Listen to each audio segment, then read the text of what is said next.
Champaign County Agriculture Today with your host, Dennis Riggs.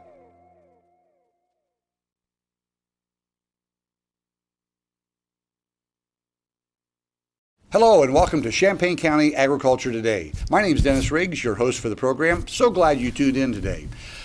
Just think of what's around us today here in agriculture or in our town of Champaign-Urbana or East Central Illinois. One thing that we all have in common is the air that we breathe. Today in our program, we're going to talk about an issue that, quite frankly, is a little complicated, but is so important. And as the future unfolds with energy conservation and with oxygen and green, and this is a topic that's so pertinent that, quite frankly, we might have a little bit of a problem today as we talk with our guests and talk about these issues today. Things may change. So by the time that you're watching this program, even though we're super timely on the day that we're recording this, it may be a little bit different. But air, oxygen, carbon dioxide are things that we as a people, as a humanity, have to take into serious consideration. You know, where does air come from? It's one of those natural resources that we don't think about very often. We sometimes think about water, we think about soil, we think about the human race itself, but air is just out there. It's you're breathing it right now. We're breathing it here on our set today. So this is an issue that is very topical and it has huge importance for the future.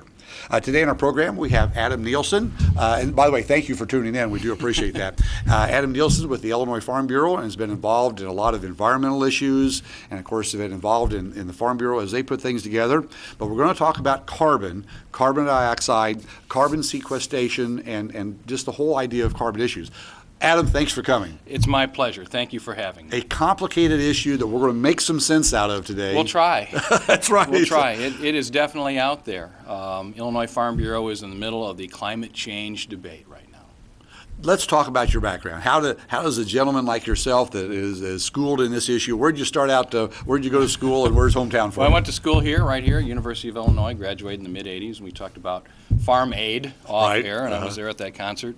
Worked in news media in Bloomington Normal for about 15 years, and went to Illinois Farm Bureau about 9 years ago. Worked in communications there, and then recently became the Director of National Legislation and Policy Development.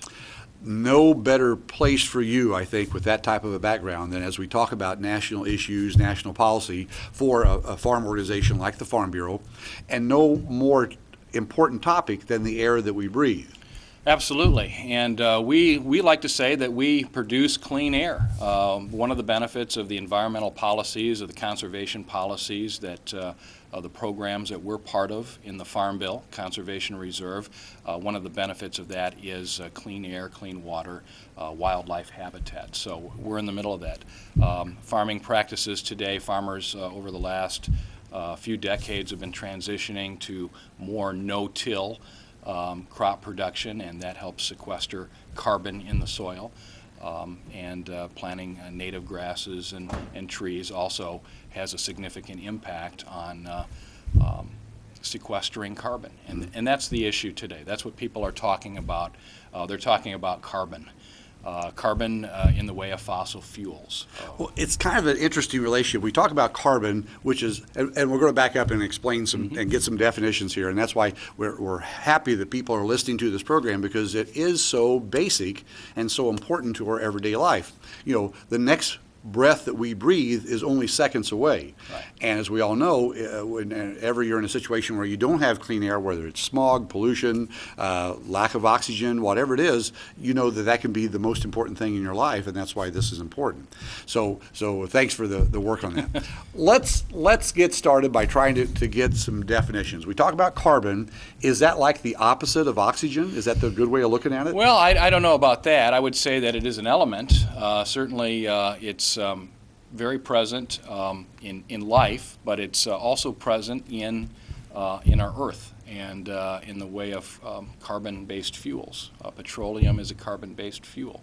Coal is a carbon-based fuel. And for the past 200 years, the economy of this country and the world have been based on carbon-based fuels for the most part. Of course, we saw nuclear energy come of age in the middle of the last century, and we have a heavier reliance on nuclear energy in this state to produce electricity. Today we have a growing reliance on wind energy and renewable fuels.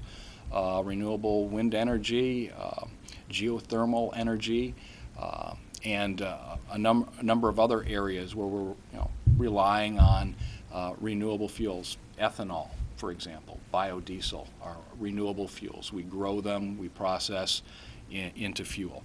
Yeah, carbon is what people are talking about, because when we burn fossil fuels, CO2 and a number of other emittents go into the atmosphere. And there is a great concern today about the levels of carbon dioxide in the atmosphere. It has been increasing over the past decades, and today I have a number of policymakers on the national scene and on the world scene who want to get control of the amount of carbon that's in the atmosphere. And so that's where the debate is. Let's establish kind of a basic premise. Energy is based upon, we all use energy in various forms, whether it's electricity that's running the lights, your television set out there. Energy has to come from something. Okay, carbon-based energy is usually from the burning of a fossil fuel. That could be coal, natural gas. Natural gas, but natural gas does not emit a lot of carbon. It's a very It's the clean cleanest burning. of all of them. It is the cleanest burning fuel. Of course, petroleum. Oh, yes. Obvious, that Absolutely. we talk about that all the time. Is that the main area where carbon comes from? Those burning of those fossil fuels, or I miss coal? Coal, very much so. And in Illinois, we have a heavy reliance on nuclear, but we have even a greater reliance on coal burning electrical generation in the state and throughout the Midwest. And in the carbon discussion, the Midwest is in a different position than along the coasts, for example, and other parts of the country. So as long as we're going to have reliance on energy and consume energy, which is pretty obvious as you look at all the charts, we all try to back off on turning lights off and that kind of thing, but the charts don't lie. We're using more energy, isn't that right?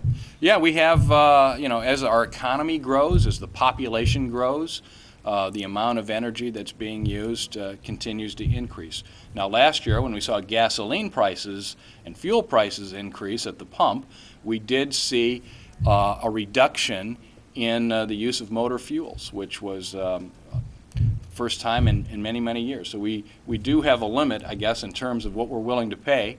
But yes, we continue to use more energy as our economy grows, as we need electrical to increase the demand for electricity. Yes. Every new house that's built gets a 200 amp electrical service. Every new business gets a 400 amp electrical service. Every old house downtown that gets remodeled goes from a 60 to a 200 amp. So it's pretty obvious that trend of us using electricity is not going to change. Well, and think of all of the devices that we have today. We have energy-sucking big screen TVs.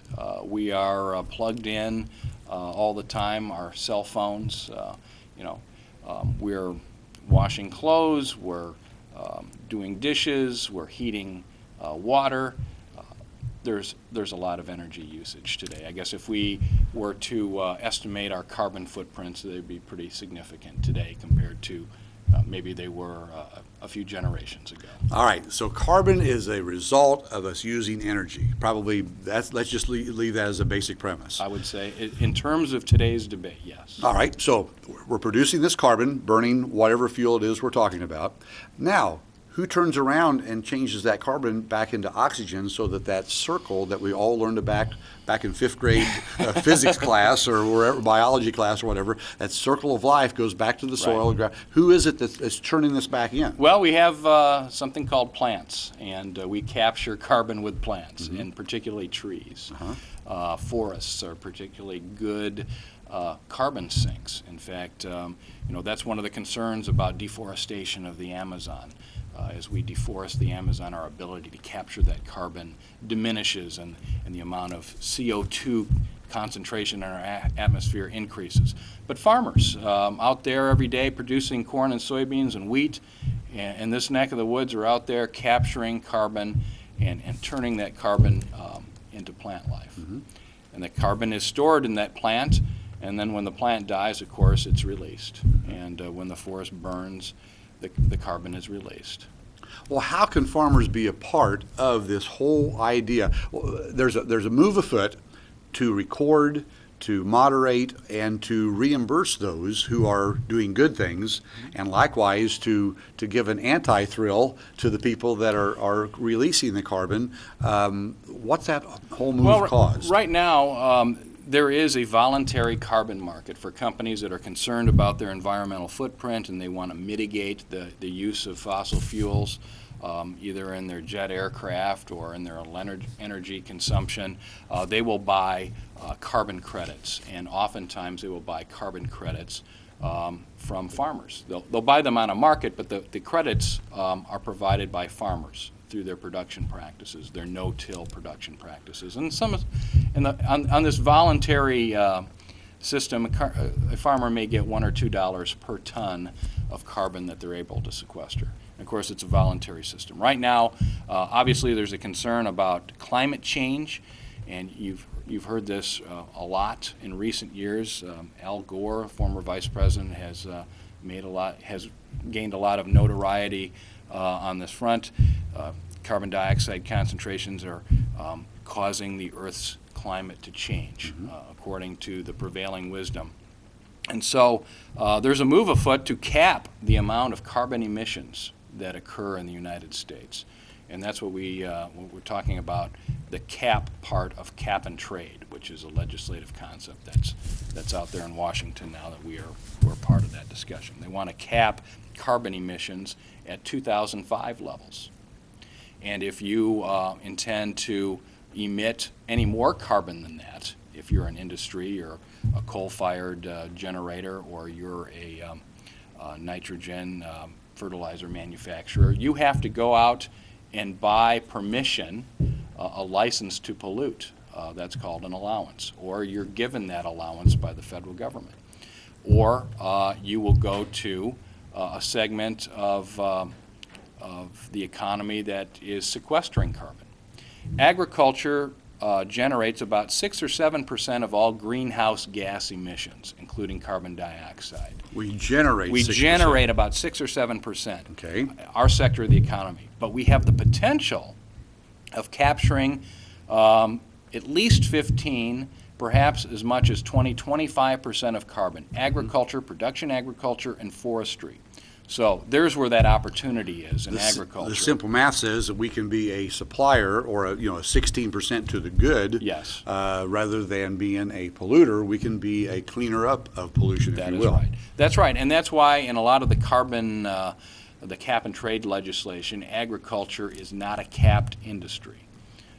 It is, in fact, looked to. It will be looked to if this legislation passes. It's passed the House. If it passed the Senate, agriculture would have the opportunity to provide carbon offsets for the polluters. Now, we all know that energy is metered, whether it's your natural gas meter outside your home or the electric meter on the side of your house. That's easy to monitor how much energy is coming in that you're using. How is what you're throwing out in carbon, who monitors that? Where's the meter on that one? There are scientists will measure it in the atmosphere at various places on the globe, and there is actually, I guess there are procedures, internationally recognized procedures for doing this, and that's where we're generating a baseline. We're looking back over time. There's also ways to measure carbon too by drilling into the Earth or into the polar ice cap to try to get a feel for what the levels of carbon dioxide were in the atmosphere, in prehistoric times. And so they're quite accurate in showing that over time there have been surges in the amount of carbon dioxide in the atmosphere, and there have been times when there hasn't been quite as much over recorded and pre-recorded history. So an individual company, we won't name any names, we all can think of energy companies or like you say, fertilizer companies or whatever, or the bigger players that emit carbon, they can be monitored on a company by company basis. Oh yeah, depends on their output. Well, yes, you can calculate your energy use and where that energy came from. You can calculate it based on the number of vehicles you have in your fleet, the amount of fuels that you're using. Yeah, there are ways right now, and consultants who are more than happy to help you calculate your carbon footprint. You can even go online today and calculate your own individual carbon footprint by plugging in your energy consumption in your household, in your vehicle, at work, in your travels, and some people do that. How many gallons you've consumed through your automobile, That's right. how many kilowatts you've consumed in your house, and in my daughter's case, how many plastic water bottles she keeps in her car at one Yes, time. exactly. Yeah, So okay. it is definitely down to a science. Energy consumption is being measured everywhere. Well, how are farmers involved in this? I know the Illinois Farm Bureau, and we may date ourselves a little bit because there's some interesting things going on right here in Illinois. For example, the plant down, the Future Gen plant down at Mattoon. It's in, who knows where it's at in the next few months and weeks and years. But now that's an example of carbon, of holding the carbon in, sequestration, the yes. good stuff. Yes, if we're going to continue under the proposed cap and trade legislation, under the proposed climate change bill, we need to rely heavily on renewable fuel sources like wind energy, like geothermal, like methane digesters, taking that methane gas, which is also a greenhouse gas, which is 23 times more potent than carbon dioxide, and turning that methane gas into electricity. A lot of dairy farms now are using it. It is very capital intensive, though, very costly. And if we want more farmers, more livestock producers to use methane digesters, we're gonna have to help them out. Is that the main area where methane? We talk about methane as a gas, as a source. Or is it? We know that agriculture, animal agriculture especially, and maybe even people. To a lesser that. extent, actually. But wetlands, for example, I think are the biggest sources of methane. Okay. Yes, and nobody is going to try to cap methane releases in wetlands, because that is something that as a society we have decided we want to preserve. Didn't I remember landfills? Is that what landfills Yes, produce? yes, So, they do. so the digestive process of a landfill over time also is a One of methane the producer. byproducts, right. But you mentioned carbon capture and sequestration, the Future Gen plant. If we're going to continue to have a coal industry under cap and trade, we're going to have to make sure that that technology is fully utilized.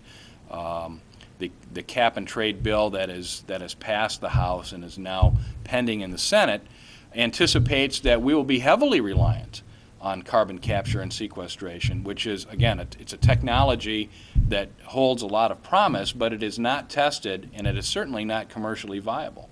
That's one of our concerns in Farm Bureau. We do not want to create in this cap and trade world a major energy gap. If we're going to reduce the amount of emissions, we're going to have to rely heavily on nuclear energy. And it takes a long time these days to permit a nuclear reactor. Think of how long it took the Clinton nuclear power plant to come online. We would need to expedite that process to be able to get the amount of zero-emission nuclear energy that will be required to plug the energy hole that we see will be there. We're not going to be dependent upon, if we're going to move away from carbon-based fuels, we have to have cleaner burning or renewables out there to fill the void, or our economy will suffer greatly. And help me out here. I heard a statistic just the last few days. When it comes to coal, which of course is a big producer of the carbon, right now the coal reserves, the United States is number one. We have the We're most. the Saudi Arabia Yeah. of coal. And like China is number two. China and Soviet Union are pretty close, vying for the number 2 and number 3 spot.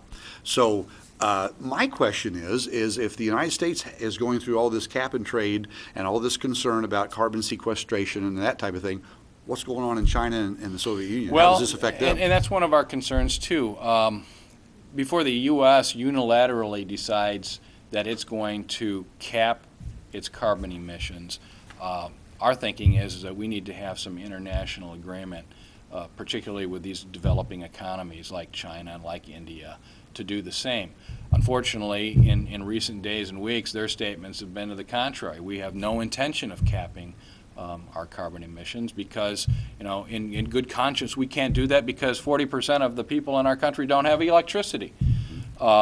So that's what we're up against. But it still drives their economy. It does drive their economy.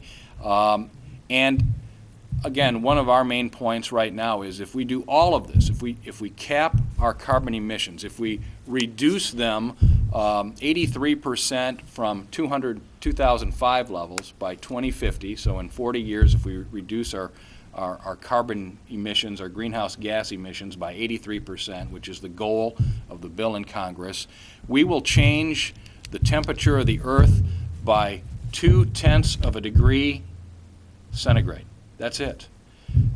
So our feeling right now is there's a lot of pain and no gain in this. As farmers, we like the opportunity of being part of the solution. We like the opportunity of being able to provide offsets in a carbon market. At the same time, the production of corn and soybeans is heavy energy intensive. Nitrogen fertilizer, 80% of the cost of producing nitrogen fertilizer is in natural gas prices. Imagine if carbon capture sequestration, imagine if nuclear energy don't happen as quickly as we anticipate under this bill. That means there will be a heavy demand on natural gas, which is clean burning, as we said. That will cause the price of natural gas to spike.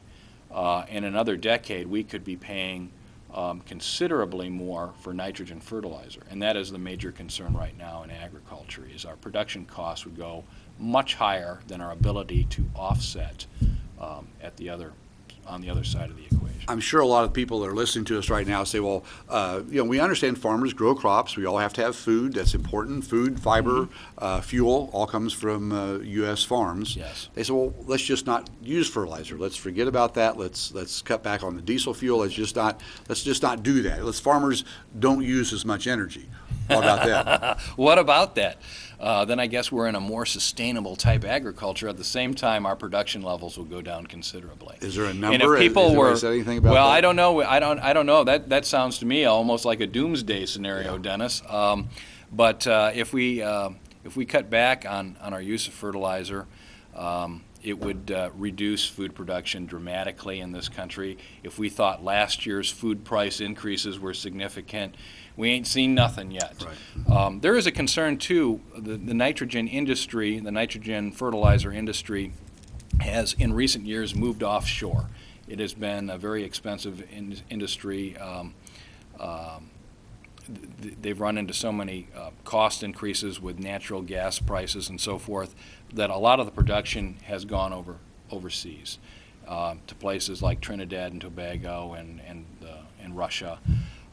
And the feeling is if we continue down the cap and trade path, and there are no allowances for the fertilizer industry, currently there are no allowances for them, that production will all go offshore. And then we'll be 100% reliant on imported fertilizer. Mm-hmm. And our feeling is that would create a food security issue in this country, given the scenario that we just laid out.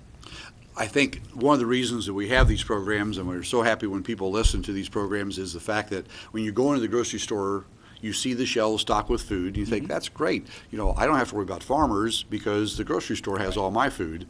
And of course, what we're trying to get across is the fact that the produce, the great things you see on your grocery store shelves start on the farm, and that issue, of course, is what you're involved with, the Farm Bureau. This whole idea of carbon, oxygen, and fertilizer prices and fuel prices is all based back to the farm, right, where it all begins. Exactly, and if the input costs are too high, then farmers are going to reduce their output, and we will see that ripple effect throughout the economy.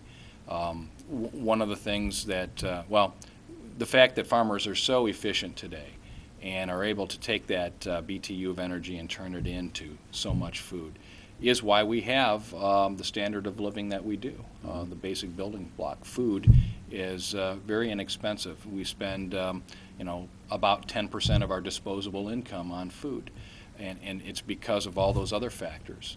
Having accessible energy. Having relatively inexpensive energy. When those prices go up, then farmers are going to adjust their production, and then consumers would see an impact. And that's serious. When you talk about adjust production, it's only been a couple hundred years ago in this great nation of ours when we started, when one farmer fed his family and maybe one or two other families, the dry goods store owner, the whatever. Now, I believe that number is like 157 Oh, yes. other people. One farmer feeds 157 other people. All right, if that production is curtailed, maybe we'll have more farmers, but that'd be a rough adjustment to make. It would be. I'm not ready to go out there and try my hand. Oh, I bet you could do it. I don't think so. I'm ready to turn. I'm happy to turn it over to somebody else who knows what they're doing. Yeah, and that's the efficiency we're talking Yes. about, and that's why farmers that have done such a great job have been able to provide food for not only us here in the United States but also overseas as well. What should the consumer be watching for as far as this legislation? Why are they concerned how your local legislators vote on cap and trade issues? Well, I think, again, this is, at least this concept right now, if it's a climate change bill, it's not going to get us very far. In 40 years, like I said, all of the measurements show that it will have very little impact on climate. So you're about to see a major economic disruption in energy markets, and not a whole lot of gain at the end of the road.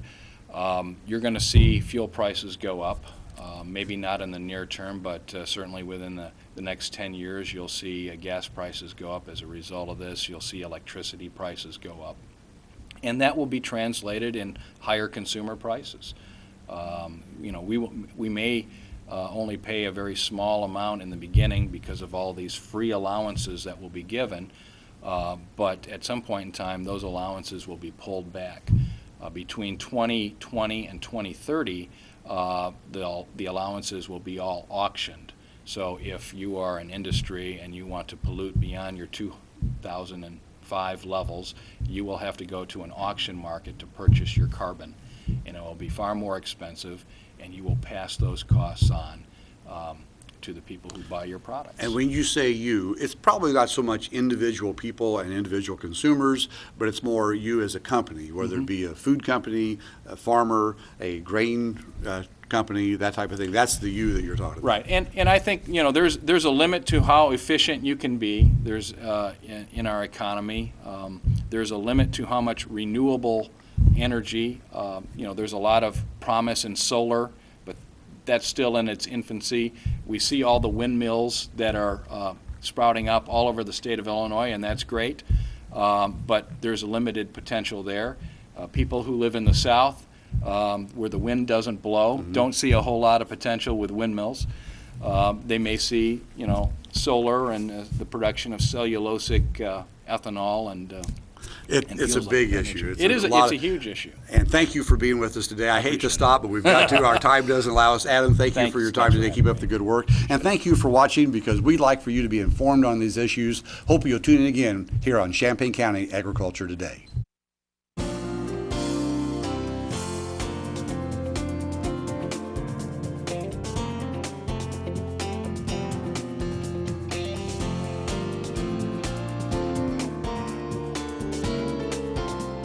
Champaign County Agriculture Today is brought to you by Champaign County Farm Bureau.